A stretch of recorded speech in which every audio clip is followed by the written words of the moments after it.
Hi all welcome back to Ginger Diaries. இன்றைக்கி ஒரு quick and ஈஸியான சீஸ் லவர்ஸ்க்கான ரெசிபி தான் இது.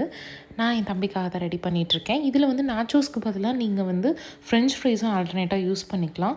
நான் வந்து low carbs plus zero oil and high ப்ரோட்டீனான நாச்சோஸ் தான் சூஸ் பண்ணியிருக்கேன். இது நம்ம எல்லா சூப்பர் மார்க்கெட்ஸ்லையுமே அவைலபிளாக இருக்கும். இதில் மேலே நீங்கள் எந்த விதமான டாப்பிங்ஸ் உங்களுக்கு பிடிச்சிருந்தாலும் நீங்கள் ஆட் பண்ணிக்கலாம்.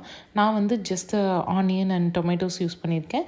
அண்ட் நக்கட்ஸ் வந்து சோயா சங்க்ஸில் வந்து ஆயில் ஃப்ரீயாக ரெடி பண்ணியிருந்தேன். பிகாஸ் என் தம்பி வந்து ஜிம் ட்ரைனராக இருக்கான்.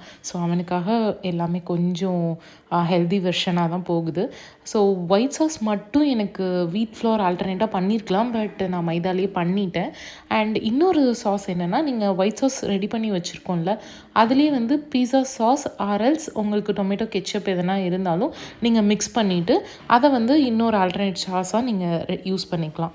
ஸோ இதை வந்து நான் ஜிம்முக்கு எடுத்துகிட்டு போயிட்டு என் தம்பிகிட்ட கொடுத்தேன். ஸோ சமைக்க தெரியுமான்னு இவ்வளோ நாள் கேள்வி கேட்டுட்டு இருந்த ஒருத்தனுக்கு இதை சாப்பிட்டுட்டு ஒரு குட்டி ஷாக்னே சொல்லலாம். ஒரு சர்ப்ரைஸ்டு ஃபீலாகவுமே இருந்துச்சு. சீரியஸாக நீங்கள் தான் செஞ்சீங்களா, உண்மையை சொல்லுங்கன்னு ஒரு 2-3 டைம்ஸ் கொஷின் பண்ணதுக்கு அப்புறம் தான் அவன் நார்மலே ஆனான். அதுக்கப்புறம் அதை விட ஒரு பெரிய கொஷின் அவன் மைண்டில் வந்துச்சு. நீங்கள் இதெல்லாம் சாப்பிட்டு வீட்டுக்கு போய் இதெல்லாம் சாப்பிட்டுட்டு தான் இருக்கீங்களா, அதனால தான் உங்களுக்கு வெயிட் லாஸ் ஆகலையான்ட்டு. அப்போல்லாம் இல்லை, உனக்காக தான் செஞ்சு கொண்டு வந்தேன்னு சொல்லிட்டு அப்புறம் கொஞ்சம் ஒர்க் அவுட் பண்ணிவிட்டு கிளம்பிட்டேன்.